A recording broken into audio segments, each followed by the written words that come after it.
عن ابی ہریرہ رضی اللہ تعالی عنہ قال سمعت النبی صلی اللہ علیہ وسلم سبعۃ یظلهم اللہ فی ظلہ یوم لا ظل الا ظلہ الامام العادل والشاب نشأ فی عبادۃ ربہ ورجل قلبہ معلق فی المساجد ورجلان تحابا فی اللہ اجتمعا علیہ وتفرقا علیہ ورجل دعته امرأة ذات منصب وجمال فقال انی اخاف اللہ ورجل تصدق اخفى حتى لا تعلم شماله ما تنفق يمينه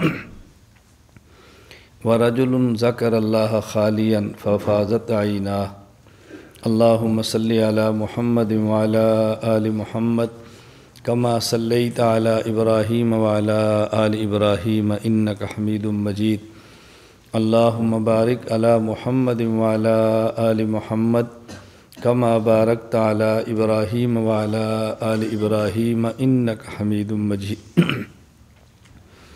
ابھی جب بھائی محمد امین اپنا کلام پہلے سنا رہے تھے تو اسی وقت میرے ذہن میں خیال آیا کہ میری یہ مختصر سی چھوٹی سی کاپی ہے جسے آپ ڈائری کہتے ہیں۔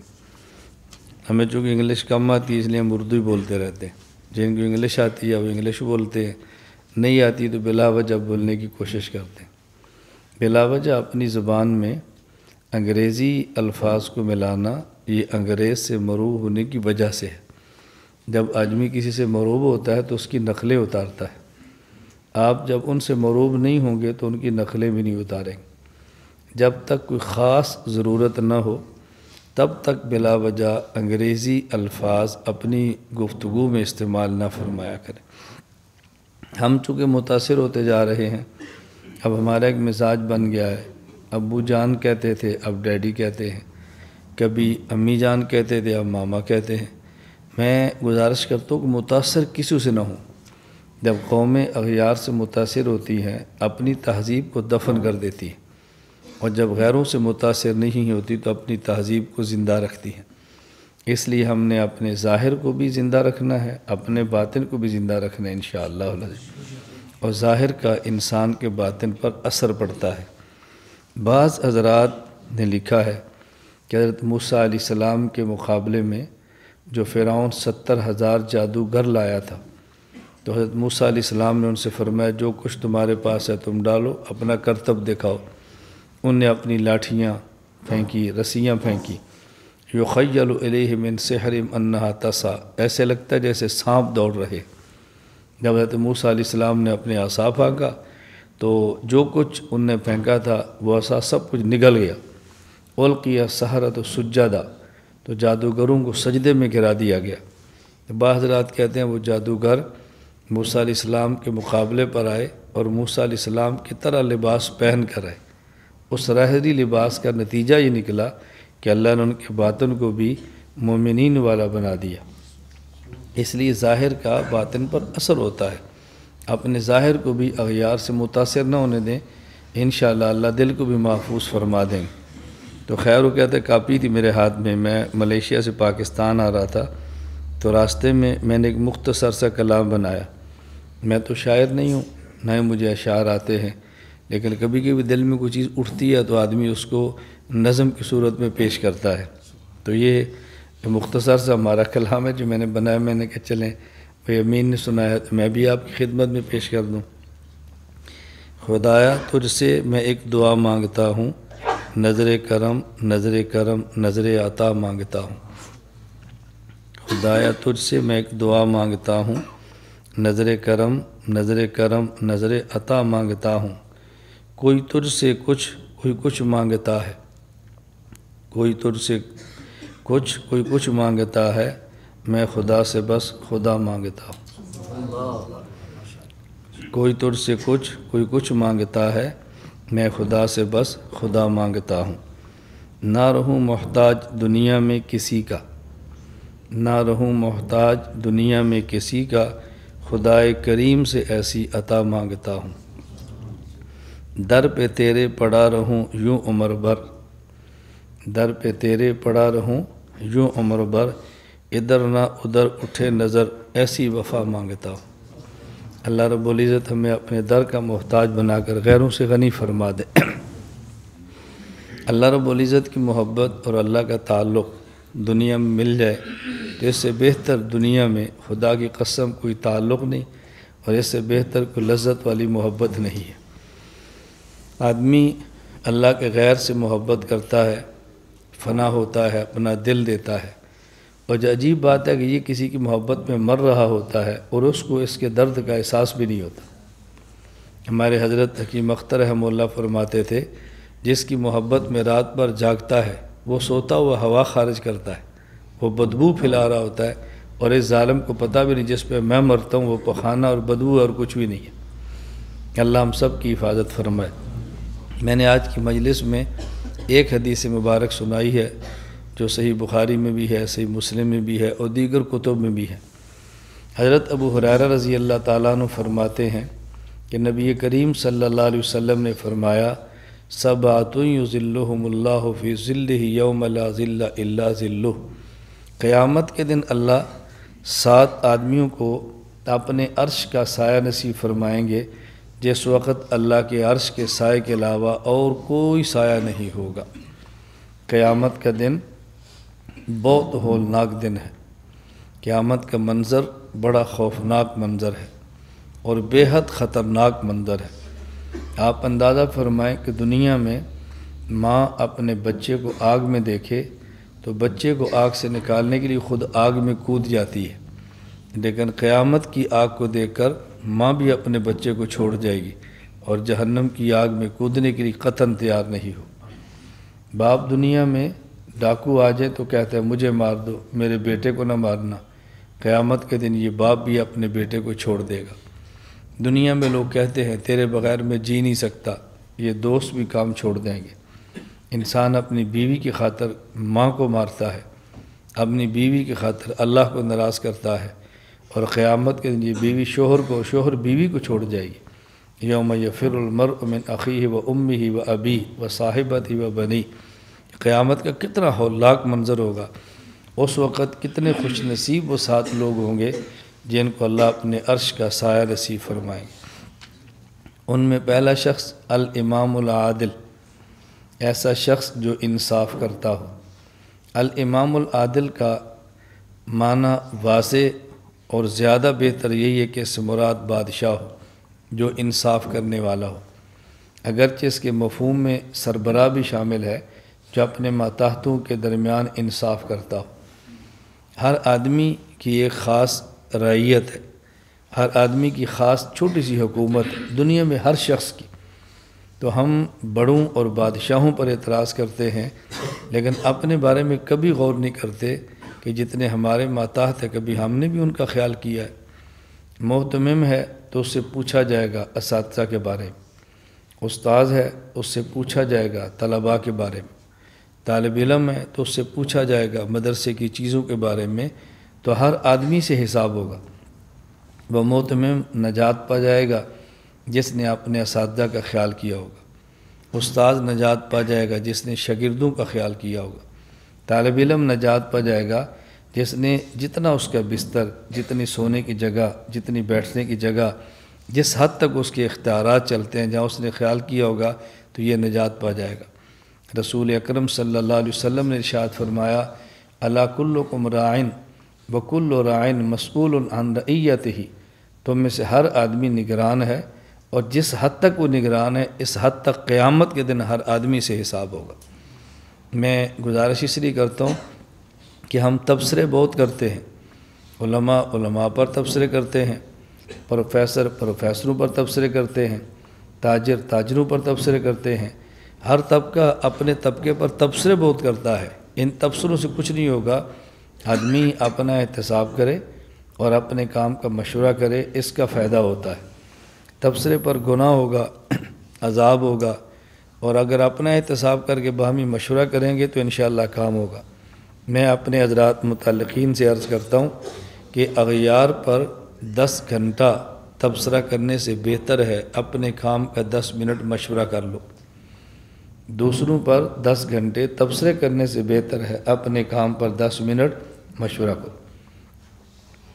اور آپ طلباء تو یہاں رہتے ہیں، باہر سے آنے والوں کو شاید یقین نہ ہو، بس اوقات ہمارے پورے اجتماع کا مشورہ ہوتا ہے اور اس پر 15 سے 20 منٹ لگتے ہیں، جبکہ اس میں ہماری پوری شورا ہوتی ہے، ہمارے سارے خلفاء بیٹھے ہوتے ہیں، یہاں پہ 10 سے 15 منٹ لگتے ہیں۔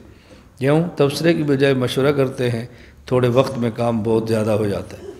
تو پہلا وہ شخص جو اللہ قیامت کے اپنے عرش کا سایہ نصیب فرمائیں گے، الامام العادل، عادل بادشاہ ہونا ضروری ہے۔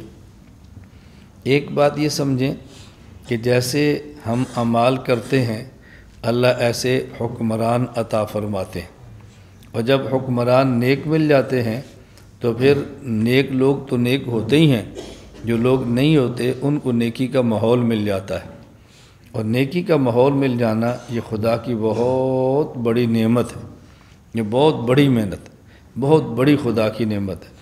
اور امام اگر عادل ہو تو اس کے اثرات ہوتے ہیں۔ معروف واقعہ ہے، ایک چرواہا تھا، تو وہ اس وقت تو یہ جیسے آج ٹیلی فون ہے یا موبائل ہیں یا اس قسم کا سسٹم، اس وقت تو اتصالات کا اور یہ نہیں تھا۔ تو ایک شخص جنگل میں اپنی بکریاں چرا رہا تھا، اس نے اچانک کہا کہ مجھے لگتا ہے عمر بن عبدالعزیز انتقال کر گئے ہیں۔ کسی نے پوچھا کیسے؟ اس نے کہا اس لیے کہ میری بکریوں پر آج بھیڑیے نے حملہ کیا، مجھے لگتا ہے کہ بادشاہ سلامت فوت ہو گئے۔ جب تک عمر بن عبدالعزیز کا عدل تھا تو جنگل میں بھیڑیے کو میری بکری پر کبھی حملہ کرنے کی جرت نہیں ہوتی تھی۔ امام عادل ہو تو اتنے اثرات ہوتے ہیں، اتنے اثرات۔ کہتے ہیں کہ بادشاہ گزر رہا تھا، دوران سفر اس نے انار کا باغ دیکھا اور کہا بھی یہاں سے تازہ انار اس کا جوس نکال کے لاؤ۔ جب تازے انار کا جوس نکال کے لائے تو جوس بہت میٹھا تھا، بہت میٹھا انار تھا۔ اس کے دل میں خیال آیا کہ اس باغ پر قبضہ کرنا چاہیے کہ اس کے انار بہت میٹھے ہیں، کہا ایک گلاس اور لاؤ۔ جب ایک گلاس اور لائے تو وہ میٹھا نہیں تھا بلکہ وہ کھٹا تھا۔ تو بادشاہ نے وہاں جو انار کے باغ کا مالک تھا بلایا، اس نے کہا ہم نے آپ کے ایک درخت سے ایک انار کا جوس نکال کے گلاس پیا تو میٹھا تھا، اور دوسرا اسی درخت سے پیا تو کھٹا تھا، اس کی وجہ کیا ہے؟ اس نے کہا مجھے لگتا ہے کہ ہمارے ملک کے بادشاہ کی نیت بدل گئی ہے۔ اس کو یہ نہیں پتہ تھا کہ یہ بادشاہ ہے۔ اس نے کہا مجھے لگتا ہے ہمارے ملک کے بادشاہ کی نیت میں فطور آیا ہے۔ تو بادشاہ نے دل ہی دل میں سوچا کہ واقعتاً میں نیت کا فطور آنا تھا کہ دیکھو میٹھا انار بھی کھٹا ہو گیا۔ اور یہ میں پھر بات عرض کر رہا ہوں کہ اس حدیث کی وجہ سے صرف بادشاہوں کے خلاف بک بک نہیں کرنی کہ بادشاہ ٹھیک نہیں ہے۔ بھائی یہ دیکھ لیں کچھ ہمارے ماتحت بھی ہیں، ہم سے اس کا حساب ہوگا، ہم اس کا خیال کریں۔ اور آپ یقین فرمائیں کسی بھی ادارے کا سربراہ جب ٹھیک ہوتا ہے تو ماتحت کافی حد تک ٹھیک ہو جاتے ہیں، اور جب اس کے مزاج میں بگاڑ ہوتا ہے تو پھر کافی حد تک ماتحتوں کے مزاج کے اندر بگاڑ آتا ہے۔ ایک تو الامام العادل، نیک بادشاہ، اللہ سے دعا کرنی چاہیے کہ یا اللہ ہم سب کو نیک حکمران عطا فرما، اور یہ دعائیں مانگی اللہم لا تسلط علینا من لا یرحمنا، اللہ ہم پر ایسے بادشاہ مسلط نہ فرما جو ہمارے اوپر رحم نہ کرے۔ اور یہ دعائیں کافی نہیں ہیں، اس کے ساتھ اعمال بھی اپنے ٹھیک کرنے چاہیے۔ نمبر 2، وشاب نشا فی عبادت ربی، اللہ کے پیغمبر صلی اللہ علیہ وسلم فرماتے ہیں دوسرا ایسا شخص جو اپنی جوانی اللہ کی عبادت کے اندر گزارتا ہو، وہ شخص جس نے اپنی جوانی اللہ کے راستے کے اندر گزاری ہو۔ یہاں رسول اکرم صلی اللہ علیہ وسلم نے شابن فرمایا ہے، رجل نہیں فرمایا، حالانکہ آگے رجل آ رہا ہے، رجل، یہاں رجل نہیں فرمایا، شابن فرمایا۔ رجل کہتے ہیں آدمی کو، وہ جوان ہو یا بوڑھا، شابن کہتے ہیں ایسے آدمی کو جو جوان ہو، یعنی یہ نہیں فرمایا کہ وہ آدمی کہ جو عبادت کرتا رہا ہو، فرمایا وہ نوجوان جو اپنی جوانی میں اللہ کی عبادت کرتا ہو۔ اس کی وجہ بچپن ایسا ہوتا ہے کہ اس میں آدمی کو عبادت کا شوق نہ بھی ہو تو خوف کی وجہ سے کرتا ہے، میرے ابو ہیں، میرے استاد ہیں، مجھے کچھ ہوگا۔ اور جب آدمی بوڑھا ہو تو عبادت کا شوق نہ بھی ہو تو آدمی کو اپنے کرتوت نظر آتے ہیں، سامنے موت نظر آتی ہے، تو پھر بھی کچھ خوف پیدا ہوتا ہے۔ اور جب جوانی ہے نہ کسی کا ڈر ہوتا ہے، نہ کسی کی طاقت سے خوف ہوتا ہے، اور شہوات کا غلبہ ہوتا ہے۔ جب آدمی ایسے وقت میں خود کو خدا کے حوالے کرتا ہے تو اللہ قیامت کے دن ایسے آدمی کو اپنی عرش کا سایہ نصیب فرما دیتے ہیں۔ کہتے ہیں نا، در جوانی توبہ کردن شیوائے پیغمبری، وقت پیری گرگز عالم می شود پرہیزگار۔ جوانی میں عبادت کرنی نبیوں کا کام ہے، بڑھاپے میں تو بوڑھا بھیڑیا بھی پرہیزگار بن جاتا ہے، کیوں شکار نہیں کر سکتا نا، کہتا ہے میں بہت نیک آدمی ہوں۔ جس طرح کہتے ہیں لومڑی انگور کھٹے ہیں، انگور کھٹے کا معنی کیا ہے کہ لومڑی کوشش کرتی ہے کھجور مجھے انگور ملیں، جب نہیں ملتے تو کیوں نہیں کھاتی، کہا کھٹے ہیں، ملتے نہیں تو پھر کھٹے کہہ کے اپنی عزت بچا لیتی ہے۔ تو بڑھاپے میں جب آدمی ایسی عبادت اگر کر بھی لے تو کرنی چاہیے، پھر بھی اللہ کا بہت بڑا احسان ہے، اللہ کسی کو بڑھاپے میں عبادت کی توفیق عطا فرما دے۔ اصل عبادت یہ انسان کی جوانی کی ہے۔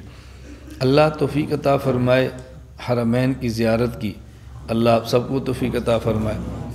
حرمین جانا چاہیے، اور حج فرض ہو تو جلد ادا کرنا چاہیے۔ اور آج حج فرض ہوتا ہے جوانی کا، جوانی کا حج ہوتا ہے، بڑھاپے کا بھی حج ہوتا ہے، لیکن بڑھاپے میں آدمی حج کرتا ہے دوسروں کا محتاج ہوتا ہے، کبھی راستہ نہیں ملتا، کبھی کھانا نہیں ملتا، کبھی گم جاتا ہے، اور اپنے ساتھیوں کے لیے پریشانی کا باعث بنتا ہے۔ تو حج آدمی کو جوانی کے اندر کرنا چاہیے۔ میں نے حج کیا ہے 1994 میں، 1994 میں جب میری عمر 23 یا 24 سال تھی، بالکل شباب تھا۔ اور میرے حج کا واقعہ بہت عجیب ہے۔ میں اس وقت سفر پہ تھے ساؤتھ افریقہ، وہاں گئے تو ہم چونکہ دینی سلسلے میں گئے تھے، تو میرے سفر کے امیر ایک اور عالم تھے، مولانا صاحب تھے۔ رات کو سوئے تو رات کو میں نے خواب دیکھا کہ میں حج میں جانا چاہ رہا ہوں اور پس و پیش ہو رہی ہے، سفر کے امیر تو اور تھے۔ یہ اللہ کا عجیب نظام ہے۔ میں صبح اٹھا تو میرے سفر کے امیر صاحب مجھے خود کہتے ہیں، مولانا صاحب آپ حج کرنا چاہو تو بے شک کل کو یہ نہ کہنا کہ میں رکاوٹ بنا۔ میرے وہم و گمان میں بھی نہیں تھا۔ اب ساؤتھ افریقہ سے امبیسی رابطہ کیا تو انہوں نے کہا جی پاکستان کے بندے کا یہاں سے حج کا ویزا نہیں لگتا۔ چلو جی اب کیا کریں، کہا جی زامبیا جاؤ۔ پہلے زامبیا کا ویزا ایئرپورٹ پہ پاکستان کو ملتا تھا، بعد میں قانون بدل گیا کہ ویزا لے کر آؤ، ہمیں اس کا پتہ نہیں تھا۔ تو ساؤتھ افریقہ سے زامبیا لوساکا جو ان کا دارالحکومت ہے وہاں کی ٹکٹ لی، اور احتیاطاً ریٹرن ٹکٹ بھی لے لی تاکہ ویزا مل جائے کچھ دنوں کے لیے، آگے وہاں سے حج کا ویزا لیں گے امبیسی سے اور آگے نکل جائیں گے۔ جب ایئرپورٹ پہ میں اترا اور ساؤتھ افریقہ سے ایک میزبان نے ان کو فون کیا، وہ غسل خانے میں غسل کر رہے تھے، ان کی اہلیہ نے فون سنا، اس نے کہا میں بتا دیتی ہوں، وہ بتانا بھول گئی۔ تو میں ساؤتھ افریقہ زامبیا ایئرپورٹ پہ اتر گیا، آگے گیا تو بندہ لینے کے لیے نہیں آیا، اور وہ جو ایئرپورٹ والے تھے انہوں نے کہا یو گو بیک، واپس جاؤ، آپ کے پاس یہاں کا ویزا نہیں ہے۔ میں نے کہا مجھے اتنی وقت تو میں باہر کسی کو فون کر لوں، کہا کر لو۔ پاسپورٹ انہوں نے رکھا، میں نے باہر فون کیا تو انہوں نے کہا اب تھوڑی دیر ٹھہرے میں آتا ہوں۔ ویسے نہیں دیتے لیکن پتہ نہیں $5,000 یا $10,000 ہے، وہ ضمانت کے طور پہ رکھے تو کچھ گنجائش نکلتی ہے۔ تو وہ بھی واپس آ رہے تھے، ہماری وہی فلائٹ واپس جا رہی تھی، تو میرا بیگ رکھا اور واپس ساؤتھ افریقہ بھیج دیا۔ ساؤتھ افریقہ گئے تو وہاں کا ویزا بھی ختم تھا، وہاں سے باہر نہیں جا سکتے تھے، اب کیا کریں؟ تو وہاں سے پاسپورٹ بھیجا کہ بھئی کینیا کا ویزا مل جائے، تو پھر وہاں سے کینیا کا ویزا لگوایا۔ میں نیروبی اترا، جب نیروبی گئے تو میرا پہلا سفر تھا، اور وہاں لینے والا میں نیروبی کسی کی سفارش پہ تھا، ویسے میرا براہ راست ان سے تعلق نہیں تھا۔ تو انہوں نے ایک رات مجھے اپنے گھر میں رکھا اور صبح مجھے ایک مدرسے میں چھوڑا اور کہا جی ہم صبح ویزے کی کوشش کرتے ہیں۔ جب وہاں گئے تو انہوں نے کہا جی ویزا تو لگ جائے گا لیکن وہ انجیکشن لگانا ہوتا ہے نا، ملیریا والا پتہ نہیں کیا انجیکشن ہوتا ہے، وہ لگانا ہوتا ہے، تو اس کا کیا کریں؟ مجھے تو کچھ پتہ نہیں تھا، میرا خیر پاسپورٹ چلا گیا، آج کا ویزا لگ گیا اور ملیریا کو نے انجیکشن بھی لگا دیا، اور یہ اتنے دن پہلے ہونا چاہیے، مجھے کچھ پتہ نہیں اتنے دن پہلے کیسے دخیل لگا۔ انہوں نے کہا جی یہاں سے ایتھوپیا ادیس بابا یہ ٹکٹ کنفرم ہے، اور اگلی جو ٹکٹ ہے وہ کنفرم نہیں ہے، ویٹنگ لسٹ پر ہے۔ وہ کہتے ہیں نا وہ کیا تاخیر انتظار میں نے کہا دے دو۔ یہاں سے ہمارا ٹکٹ اوکے ہو گئی، اور وہاں سے آگے گئے تو اللہ نے کرم کیا، وہاں سے بھی اللہ پاک نے انتظام فرما دیا، ایوں میں مکہ مکرمہ پہنچ گیا۔ اور گرمی کے حج، اور میں اتنا غریب تھا کہ میرے پاس دم تمتع کے پیسے نہیں تھے، میں نے 10 روزے وہاں پر حج کے اندر رکھے، اور پیسے میرے پاس مکہ سے منی جانے کے نہیں تھے۔ واللہ العظیم میں مکہ سے منی بس کے پیچھے لٹک کر گیا ہوں، لیکن جوانی تھی نا، میں یہ بات بتا رہا ہوں، جوانی تھی، گرمی کے روزے بھی محسوس نہیں ہوئے، اور مکہ سے منی بس کے پیچھے لٹک کے حج کرنا بھی محسوس، کچھ پتہ ہی نہیں چلا، نہ خیمہ نہ رہنے کی جگہ، درختوں کے نیچے رہتے تھے، وہاں لسی پانی پیتے تھے، اور حج کر کے اللہ کے کرم سے بس واپس بھی آ گئے۔ تو خیر میں اس طرح بھی بتا رہا ہوں کہ جوانی کا جو حج ہے اس کا ایک اپنا ہی مزہ ہے، بڑا جوانی کا اپنا مزہ ہوتا ہے۔ اللہ جوانی میں عبادات کی توفیق عطا فرمائے، تو پھر جوانی میں عبادت کرتے عادت بن جاتی ہے، اور بڑھاپے میں پھر انسان کو عبادت کا مزہ آتا ہے۔ فرمایا شاب و نشا فعبادت ربہ، وہ شخص جس نے جوانی اللہ کی عبادت کے اندر گزاری ہو، جوانی خدا کی عبادت کے اندر گزار دے۔ نمبر 3، ورجل قلبہ معلق فی المساجد، حضور پاک صلی اللہ علیہ وسلم فرماتے ہیں کہ تیسرا ایسا شخص ہے کہ جس کا دل مسجدوں کے اندر اٹکا ہو، خاص مسجد نہیں فرمایا کہ کسی اور مسجد میں نماز نہیں پڑھ سکتا، مساجد کے اندر دل اٹکا ہو۔ دل اٹکے ہونے کا مطلب کیا ہے کہ جب یہ مسجد سے باہر نکلے اگلی نماز کے انتظار میں ہو، جو ہی اذان ہو تو رغبت کے ساتھ دوڑتا ہو مسجد کے اندر آئے، نماز ہوگی تو باہر چلا گیا، اور پھر اگلی نماز کی انتظار ہے، جو ہی اذان ہوئی تو رغبت کے ساتھ مسجد کے آیا، ایسا شخص کہ جس کا دل مسجد کے اندر اٹکا ہو۔ حدیث پاک میں ہے، نبی کریم صلی اللہ علیہ وسلم نے ارشاد فرمایا المؤمن فی المسجد کالسمک فی الماء، فرمایا کہ مومن مسجد میں ایسے خوش ہوتا ہے جیسے مچھلی پانی میں خوش ہوتی ہے، جیسے مچھلی پانی میں خوش ہوتی ہے۔ اس کا معنی کہ مومن مسجد سے باہر گھبراتا ہے اور مسجد کے اندر خوش ہوتا ہے۔ اس سے مجھے اور آپ کو ذرا مراقبہ کرنا چاہیے، اگر ہمارا مسجد میں دل نہیں لگتا تو کہیں ایسا نہ ہو جس کو ہم ایمان سمجھتے ہیں وہ ختم ہو رہا ہو، کہیں ایسا نہ ہو کہ جس کو ہم ایمان سمجھتے کہ مومن ہے تو ہمارا مسجد میں دل کیوں نہیں لگتا، مسجد دل ہمارا اٹکا ہوا کیوں نہیں اٹکا ہوا۔ آپ کو میں طلبہ بطور خاص یہاں پہ گزارش کرتا ہوں کہ جب آپ فرض نماز پڑھ لیں تو وہیں 2 رکعت سنت پڑھ لیں، وہیں نفل پڑھ لیں، یہ دوڑنے کا مزاج ختم کریں۔ مساجد میں آپ دیکھیں گے بندہ فرض نماز پڑھتا ہے اور پھر دوڑتا ہے، لوگ پیچھے نماز پڑھ رہے ہیں، اب نمازی کے آگے سے گزرتا ہے، آگے پھر نمازی، پھر گزرتا ہے، پھر نمازی۔ تو اگر یہ 5 منٹ رک کے تسلی سے سنت و نوافل پڑھ لیتا تو نمازی کے آگے سے گزرنے کا گناہ بھی نہ ہوتا، اور بڑے آرام سے مسجد کے اندر سے باہر نکل جاتا۔ یہ چونکہ ہمارا مزاج بنا ہے نا دوڑنے کا، اس لیے سلام پھیر کے دوڑتے ہیں پیچھے جائیں۔ تو ایک وہ شخص کہ جس کا دل مسجد کے اندر اٹکا ہو، مسجد کے اندر معلق ہو، ایسا شخص، اللہ ہمیں ایسا ایمان عطا فرما دے۔ نمبر 4، رجلان تحابا فی اللہ، وہ شخص جو دوسرے سے اللہ کے لیے محبت کرتا ہو، اجتماع علیہ و تفرقا علیہ، اللہ کے نام پر جمع ہوں، اللہ کے نام پہ الگ ہوں۔ دیکھو جیسے آپ حضرات یہ جمع ہے تو اللہ کے نام پر جمع ہے، اور جدا ہوتے ہیں تو اللہ کے نام پہ جمع ہوتے ہیں۔ پیار بھی اللہ کے لیے ہے اور ناراضگی بھی اللہ کے لیے ہے، محبت بھی اللہ کے لیے ہے اور غصہ بھی اللہ کے لیے۔ غصہ ہونا کوئی بری بات نہیں ہے، غصہ بھی اللہ کے لیے۔ اور رجلان تحابا فی اللہ، وہ لوگ جو اللہ ہی کے لیے محبت کرتے ہیں، اور خوش قسمت وہ لوگ ہیں جو اللہ کے لیے محبت کرتے ہوں، بد قسمت وہ لوگ ہیں جو اغراض اور مفاد کے لیے محبت کرتے ہوں۔ اللہ کے نام پہ پیار ہو، اللہ کے نام پہ دینا ہو، اللہ کے نام پہ لینا ہو، یہ زندگی بڑی پرکیف ہے۔ جب آدمی اللہ کے لیے پیار کرتا ہے، ایسے پیار کے اندر کبھی رقابت نہیں ہوتی، یہ بات اچھی طرح سمجھنا۔ اگر ایک مرید اپنے شیخ سے محبت کرتا ہے، اگر دوسرا مرید محبت کرے، اس پر کسی مرید کے دل میں سوکنوں کی طرح کینہ نہیں آتا کہ یہ پیار کیوں کرتا ہے، چونکہ یہ محبت اللہ کے لیے ہے نا۔ اللہ کے لیے محبت ہوگی تو اس میں رقابت نہیں ہوتی، اور جو اللہ کے لیے نہیں ہوتی اس میں رقابت ہوتی ہے۔ مال کے لیے محبت کریں تو دوسرا محبت کرے تو تکلیف ہوتی ہے کہ یہ پیار کرے گا، اس کا پیار ہوگا تو اس کو پیسے وہ بھی دے دے گا، تو اغراض کی محبت مناسب نہیں ہے۔ اللہ میں اغراض سے ماوراء محبت عطا فرمائے۔ اللہ کے لیے حضرت ام المومنین امی عائشہ رضی اللہ تعالیٰ عنہ، آپ نے ایک بار اپنی خادمہ کے ذریعے ایک مستحق عورت کے ہاں کچھ صدقہ بھیجا اور اپنی خادمہ کو تاکید فرمایا کہ وہاں کھڑی رہو، جو وہ بات کہے تو مجھے بتانا اس نے کیا بات کی ہے۔ وہ دے کر آ گئی۔ جب واپس آئی تو ام المومنین امی عائشہ رضی اللہ تعالیٰ عنہ نے پوچھا اس نے کوئی بات کی ہے؟ اب ان کا مقصد یہ تھا شاید کوئی بری بات ہو، کوئی بات کی ہے نہیں، اور میں نے کچھ تو کہا ہوگا نا۔ انہوں نے کہا جی انہوں نے آپ کو دعائیں دی ہیں، اللہ مال میں برکت دے، اللہ خوشیاں دے، جو بھی ہے دعائیں دی ہے۔ جو دعائیہ کلمات اس خادمہ نے سنائے، امی عائشہ رضی اللہ تعالیٰ عنہ نے وہ دعائیہ کلمات اس عورت کے لیے کہہ دیے۔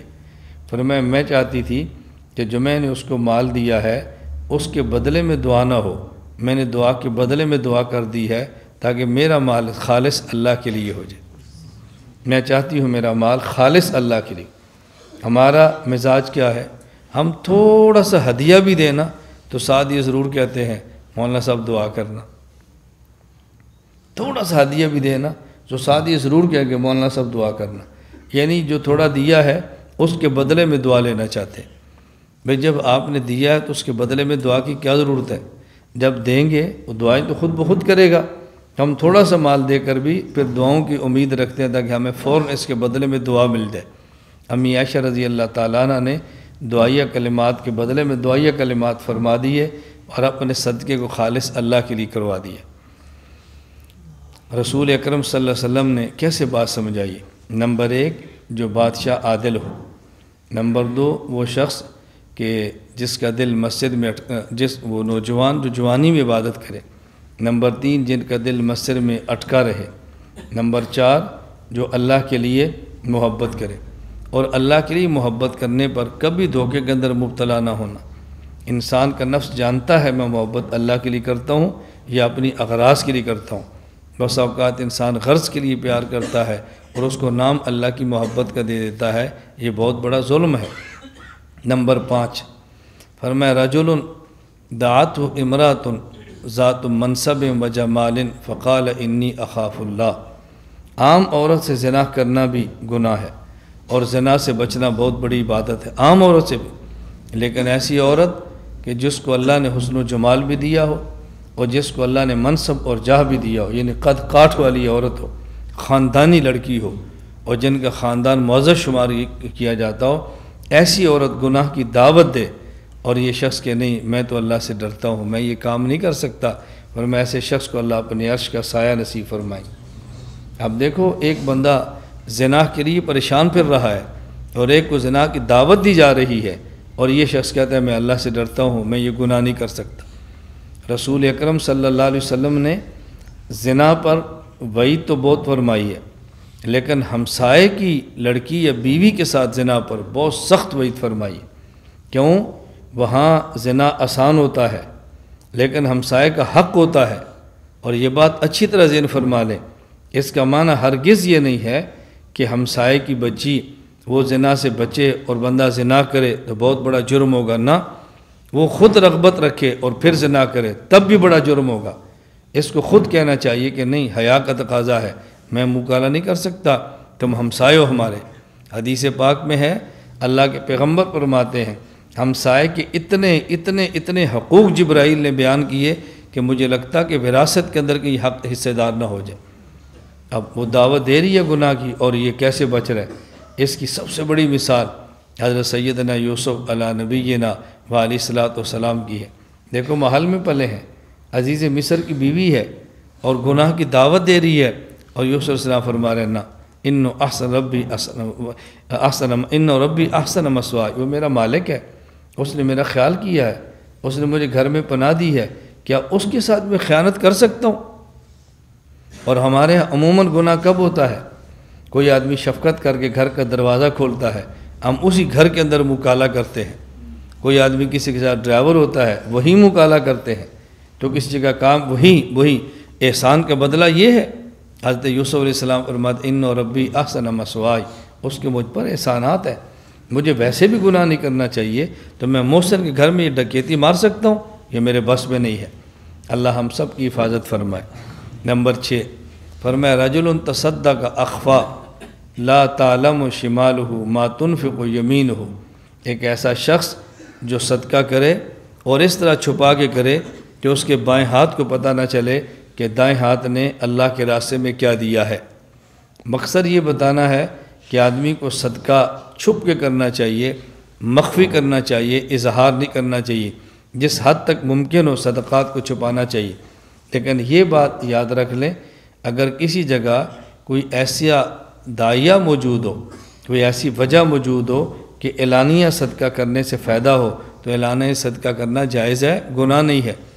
صدقے میں سے بعض ہیں فرائض، ان کا اخفاء سے کوئی تعلق نہیں ہے، اور بعض صدقات نافلہ ہیں، ان کا تعلق اخفاء اور یہ ہے کہ کسی کو پتہ نہ چلے، اس انداز میں آدمی صدقہ کرے۔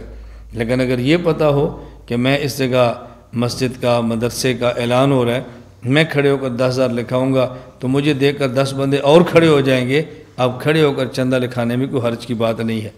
میں اس لیے کہہ رہا ہوں کہ اگر کوئی بندہ اس طرح صدقہ دے تو اس کے بارے میں یہ ذہن نہ بنانا کہ اس بندے کی نیت ٹھیک نہیں ہے۔ اس طرح آدمی صدقہ کرے اللہ کے لیے۔ میں یہ بات اس لیے سمجھاتا ہوں، ایک یہ کہ ہم نے کیا کرنا ہے، ایک یہ کہ دوسرا بندہ کرے تو اس کے بارے میں رائے کیا رکھنی۔ میں نے کئی بار سمجھایا کہ بندہ کہتا ہے جی مدرسے میں کمرہ بنا دو، لیکن برائے اصال ثواب اوپر میرے والد کا نام لکھ دو۔ والد کا نام نہیں لکھیں گے تب بھی والد صاحب کو اجر ملے گا، لکھنے کی ضرورت کیا ہے؟ مخفی کرو، مت نام لکھواؤ۔ لیکن اگر کسی مدرسے میں آپ جائیں اور وہاں کسی کے والد کے ساتھ برائے اصال ثواب لکھا ہو تو اس کے بارے میں بدگمان نہیں ہونا کہ اس کی نیت ٹھیک نہیں ہے، یہ ریاکار ہے۔ اس کے بارے میں یہ گمان رکھنا کہ اس کی نیت یہ ہے کہ جب لوگ میرے ابو کا نام دیکھیں گے تو دعائیں کریں گے، اس لیے اس نے اپنے والد کا نام لکھوایا ہے، ورنہ ریاکار نہیں ہے۔ اپنی نیت کیا، یہ الگ مسئلہ ہے، اور دوسرے کے بارے میں اچھا گمان رکھنا یہ الگ مسئلہ ہے۔ اور ساتواں شخص جس کے بارے میں ہے، اللہ تعالیٰ اس کو اپنے عرش کا سایہ نصیب فرمائیں گے۔ ہماری چونکہ ماہانہ خانقاہی مجلس یہ خالص ذکر کی مجلس ہوتی ہے، تو اس مناسبت سے بھی حدیث کو ذہن نشین فرمائیں۔ فرمایا رجل ذکر اللہ خالیہ ففاضت عیناہ، ایک ایسا وہ شخص کہ جو خلوت میں اللہ کا ذکر کرے اور اس کے آنکھوں سے آنسو بہہ پڑے، اللہ اس کو قیامت کے دن اپنے عرش کا سایہ نصیب فرمائیں۔ یہ جو حدیث پاک میں نا خالیاً آدمی اللہ کا ذکر کرے اور خالی ہو، اس کا کیا معنی ہے؟ محدثین اس کا ایک معنی بیان یہ فرماتے ہیں کہ آدمی خلوت میں ذکر کرے، اکیلا ہو، تنہا، وہاں اور کوئی نہ ہو۔ خالیاً کا معنی الگ تھلگ ہو کہ اللہ کا ذکر کرے، اور ایک خالیاً کا معنی یہ ہے اچھا الگ تھلگ ہو کہ اللہ کا ذکر کرے، اس کی آنکھوں سے آنسو بہہ پڑے۔ کیوں؟ کبھی آنکھوں سے آنسو بہیں گے خوف کی وجہ سے، الگ ہوگا اور اپنے اعمال اس کے ذہن میں ہوں گے اور اس خوف کی وجہ سے رونا شروع کر دے گا، اور کبھی اللہ کا نام اتنی کثرت سے لے گا کہ محبت کا شوق آئے گا تو غلبہ شوق میں رونا شروع کر دے گا۔ علیحدگی میں خدا کا ذکر کرے، یا غلبہ خوف میں رو پڑے یا غلبہ شوق میں رو پڑے، اللہ اس کو عرش کا سایہ نصیب فرمائے گا۔ اور محدثین نے دوسرا معنی اس کا بہت پیارا فرمایا، فرمایا خالیاً سے مراد یہ نہیں ہے الگ تلگ ہو، خالیاً سے مراد یہ ہے اللہ کا ذکر یوں کرے کہ اس کا دل اللہ کے غیر سے خالی ہو۔ اب یہ مجمع کے اندر بھی ذکر کرے گا تو یہ حدیث اس کو بھی شامل ہے، مجمع کے اندر بھی اس کا دل اغیار کی محبت سے خالی ہو، یوں اللہ کا نام لے اور پھر اللہ کا ذکر کرے، تو اللہ ایسے آدمی کو عرش کے قیامت کے دن اپنی عرش کا سایہ نصیب فرمائیں گے۔ حضرت شیخ زکریا نور اللہ مرقد فرماتے ہیں کتنا خوش قسمت وہ انسان ہے کہ جس کو خالیاً کے دونوں معنی مل جائیں، کہ خلوت میں بھی ہو اور اغیار سے دل بھی خالی ہو، خلوت میں بھی ہو اور اغیار کی محبت سے دل بھی خالی ہو، اور پھر یہ اللہ کا ذکر کرے۔ حدیث میں کئی آنکھیں بتائی ہیں کہ جن کو اللہ عرش کا سایہ نصیب فرماتے ہیں، اور کئی آنکھیں بتائیں جن کو اللہ جہنم کی آگ سے محفوظ فرما دیتے ہیں۔ ایک آنکھ وہ ہے جو میدان جہاد میں مسلمانوں کا پہرہ دینے کے لیے جاگتی ہے، اللہ اس پر بھی جہنم کی آگ حرام فرما دیتے ہیں۔ ایک آنکھ وہ جو اللہ کے راستے میں شہید ہوتی ہے، اللہ اس کو بھی جہنم کی آگ اس پر بھی حرام فرما دیتے ہیں۔ اور ایک آنکھ جو ذکر کی وجہ سے بہہ پڑتی ہے آنسو، اللہ اس پر بھی جہنم کی آگ حرام فرماتے ہیں۔ اور ایک وہ آنکھ جب سامنے نامحرم عورت آئے، اللہ کے خوف کی وجہ سے نہ دیکھے، اللہ اس آنکھ پر بھی جہنم کی آگ حرام فرما دیتے ہیں، اللہ اس پر بھی حرام فرما دیتے ہیں۔ تو اللہ تعالیٰ ہم سب کو ایسے بندوں میں شامل فرمائیں جن کو قیامت کے دن اللہ کے عرش کا سایہ نصیب ہو جائے۔ اللہ ہم سب کو اپنے عرش کا سایہ نصیب فرمائے۔ تو ہم اس بات کا بہت اہتمام کریں کہ ذکر خلوت میں ہو یا ذکر جلوت میں ہو، محبت کے ساتھ ہو، اخلاص کے ساتھ ہو، چاہت کے ساتھ ہو، اور دل سے محبت کے ساتھ ذکر کریں۔ جب اللہ کی ضربیں لگاتے ہیں تو یہ تصور کیا کریں ایک زبان میری منہ میں ہے اور ایک زبان میری دل میں ہے، اور دونوں مل کر اللہ کا نام لیتے ہیں، پھر آپ دیکھیں ذکر کرنے کا مزہ کتنا آتا ہے۔ اللہ کے لیے ذکر کا اپنا مزاج بنا لو، ذکر کا اپنا مزاج بنا لو، اور ذکر سے بھٹکو مت، اپنا مزاج بناؤ، اوڑھنا اور بچھونا بچھاؤ اللہ کے ذکر کو، اور کوشش آدمی کرے کہ رات کو سوتے وقت بھی ذکر کرتا کرتا سو جائے، ذکر کرتا کرتا آدمی سو جائے۔ مجھ سے چونکہ ساتھی پوچھتے ہیں، بہت سے لوگ ہیں کہتے ہیں جی ہم جاتے ہیں رات کو بستر میں جاتے ہیں تو گناہ کا تقاضا اٹھتا ہے۔ کہ گناہ کا تقاضا اٹھنا تو بری بات نہیں ہے، اس تقاضے پر عمل کرنا بری بات ہے۔ درود پاک پڑھنا شروع کر دو، درود پاک پڑھتے پڑھتے سو جاؤ، اپنی توجہ کو ہٹا لو، اپنی توجہ ہٹا لو، بس توجہ ہٹنے سے گناہ کے تقاضے بدل جاتے ہیں۔ جب توجہ مرکوز فرمائیں گے تو پھر گناہ کے تقاضے کو بدلنا بڑا مشکل ہوگا۔ اللہ ہم سب کو اپنا نام محبت اور لذت کے ساتھ لینے کی توفیق عطا فرمائے۔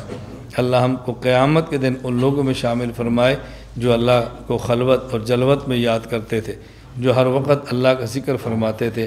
اللہ مجھے بھی توفیق عطا فرمائے، اللہ آپ کو بھی توفیق عطا فرمائے۔ لا إله إلا الله، لا إله إلا الله، لا إله إلا الله، ما لنا رب سوى. لا إله إلا الله، لا إله